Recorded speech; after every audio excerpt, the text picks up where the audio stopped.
दोस्तों, भारतीय राज्य व्यवस्था इंडियन पॉलिटी में हम आपको स्टार्ट करते हैं संघ की कार्यपालिका। ठीक है, जो संघ यानी केंद्र होता है उसकी कार्यपालिका एग्जीक्यूटिव। तो देखते हैं संघ की कार्यपालिका, संघ की कार्यपालिका। ठीक है, द इंडियन एग्जीक्यूटिव। समझते हैं कार्यपालिका क्या होता है। संघ तो समझ रहे हैं, संघ मतलब यूनियन एंड केंद्र जिसको बोल सकते हैं आप, केंद्र। ठीक है, तो केंद्र जो एक होता है स्टेट, जो राज्य होता है, एक होता है केंद्र जो सेंट्रल होता है, जिसको यूनियन भी संघ भी बोलते हैं। तो केंद्र की कार्यपालिका एग्जीक्यूटिव क्या होता है, इसको कार्यपालिका समझते हैं, एग्जीक्यूटिव। दोस्तों, जो कार्यपालिका होता है ये जो भी नियम कानून बन जाता है, जो भी नियम कानून बनाया जाता है उसको जनता के बीच लागू करने का काम कार्यपालिका का होता है। जैसे मान लीजिए संसद में नियम कानून बनता है, हमारे एमपी नियम बनाने का काम करते हैं। संघ की, क्योंकि संघ की बात हो रही है तो एमपी की बात हो जाएगी। तो जो एमपी हमारे होते हैं संसद व संसद में नियम कानून बनने का काम करते हैं। जो विधायिका जिसे हम लोग बोलते हैं, विधायिका नियम बनाती है, नियम कानून बनाने का काम करती है। लेकिन जब वही नियम कानून बनकर तैयार हो जाता है तो उसे जनता के बीच लागू करने का काम, जो जिस संस्था जिस अंग का काम है, यानी सरकार के जिस अंग का काम है, भाग है, वही कार्यपालिका होता है। ठीक है, तो समझ रहे हैं कि जो नियम कानून को लागू करने का काम, क्रियान्वित करने का काम, एग्जीक्यूट करने का काम करती है, ठीक है, जनता के बीच, उसी को हम बोलते हैं कार्यपालिका एग्जीक्यूटिव। और ये जो होता है दोस्तों, सरकार का एक ऐसा ही अंग, या बोलिए कि सरकार का एक ऐसा अंग या नियम कानून के माध्यम से जनता की इच्छाओं को पूरा करने का काम करती है। गिलक्रिस्ट एक व्यक्ति थे, उन्होंने कहे थे कि कानून के माध्यम से जनता को इच्छा पूरी करने का काम करता है कार्यपालिका। चूँकि जनता के बीच में लागू किया जाता है तो कुछ कानून होते हैं जो जनता के फेवर में होते हैं, कुछ कानून जनता के फेवर में नहीं होते हैं, यानी जनता के बीच इसे लागू किया जाता है और जनता के लिए बनाया जाता है। तो एक गिलक्रिस्ट का कहना था कि यानी कानून में निहित जनता की इच्छा, यानी जनता के माध्यम से कानून के माध्यम से, कानून के द्वारा जनताओं की इच्छाओं को पूरा करने का काम कार्यपालिका करती है। ठीक है, अब दोस्तों अब सवाल बनता है कि अगर हम कार्यपालिका की भाग की बात करें तो इसमें से कौन कौन सा भाग इसमें कौन कौन सा अंग आ जाती है, ये कितने भाग, मतलब कितने पार्ट मिलकर कार्यपालिका बनता है। ठीक है, यानी कार्यपालिका के अंतर्गत कौन कौन सा पद आते हैं, कौन कौन सा मान लीजिए टाइप भाग आएंगे इसका। तो एक राष्ट्रपति का आते हैं पद, यानी राष्ट्रपति भी जो है कार्यपालिका के ही अंतर्गत आते हैं। ठीक है, उसके बाद राष्ट्रपति हैं तो उपराष्ट्रपति महोदय भी आ जाएंगे इसमें। ठीक है, प्रधानमंत्री जी भी आते हैं इसी में, और प्रधानमंत्री जी का जो मंत्री परिषद है वो भी इसी में आ जाते हैं, मंत्री परिषद भी इसी में आ जाएंगे। ठीक है, यानी कार्यपालिका के अंतर्गत जो है राष्ट्रपति आते हैं, प्रेसिडेंट, वाइस प्रेसिडेंट, प्रधानमंत्री और मंत्री परिषद। एक और है जो महान्यायवादी होता है, वो भी इसी में आ जाते हैं। ठीक है, महान्यायवादी भी कार्यपालिका के अंतर्गत आते हैं। ये सारे टर्म पद मिलकर जो है एक कार्यपालिका का निर्माण करती है।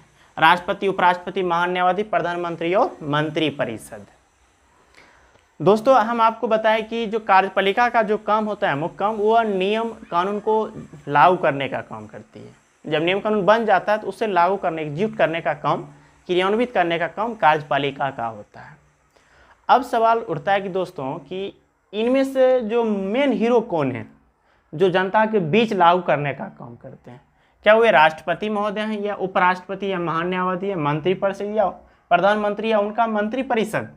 इसमें से कौन जो है मेन हीरो है, मुख्य, मान लीजिए मुख्य हीरो इसमें कौन है, नायक कौन है जो नियम कानून को जनता के बीच लागू करने का काम करते हैं?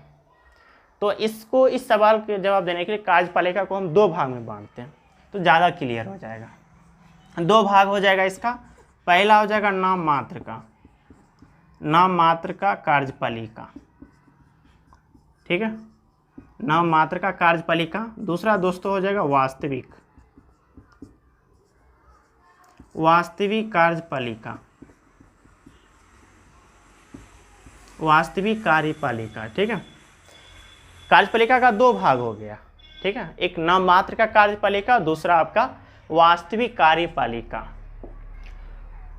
इसको समझने से पहले दोस्तों एक जैसे मान लीजिए कि नाम मात्र में अगर हम इसको लिखें, नाम मात्र में लिख देते हैं राष्ट्रपति महोदय आ जाएंगे, राष्ट्रपति महोदय।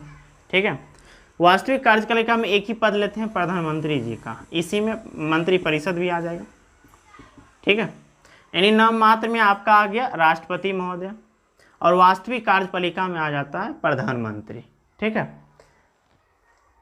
अपने अपने जो है अपने अपने क्षेत्र में ये दोनों महत्व रखते हैं। तो नाम मात्र कार्यपालिका राष्ट्रपति और जो वास्तविक कार्यपालिका है जाएंगे वो हो जाएंगे प्रधानमंत्री। तो अब इन दोनों में से कौन जो है कार्यपालिका की जो मेन शक्ति, मेन पावर किनके पास है, जो जनता की इच्छा को पूरा करते हैं। ठीक है, कानून के माध्यम से, कानून के द्वारा।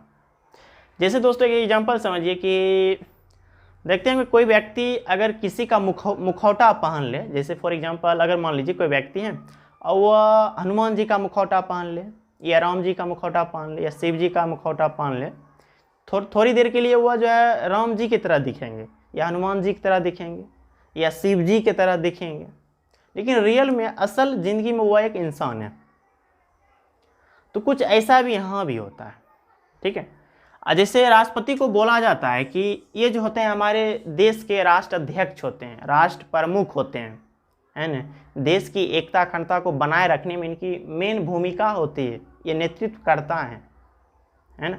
देश के प्रथम नागरिक हैं, the first citizen of India, ये देश के प्रथम नागरिक हैं। तो असल शक्ति, ये सारे टर्म जब हम आपको बोल रहे हैं, ये सारे स्टेटमेंट कथन बोल रहे हैं, तो आपको लग रहा है कि तो मेन शक्ति राष्ट्रपति के पास होगी, क्योंकि मेन हीरो क्यों नहीं, राष्ट्रपति महोदय होंगे, क्योंकि राष्ट्र अध्यक्ष, राष्ट्र प्रमुख, भारत के प्रथम नागरिक, है न, पूरे देश की एकता अखंडता को बनाए रखना इनकी पूरी जिम्मेदारी इनके ऊपर है न, ये मुख्य नेतृत्व करता है। तो फिर मेन शक्ति किनके पास होगा, राष्ट्रपति के पास होना चाहिए। लेकिन जैसे हम अभी आपको बताएं कि एक व्यक्ति अगर राम जी हनुमान जी का मुखौटा पहन ले तो थोड़ी देर के लिए भले वो राम जी लगे, मुखौटा पहनने से आप उनका सम्मान जो है कुछ बढ़ जाएगा, लेकिन असल ज़िंदगी में वो एक इंसान है।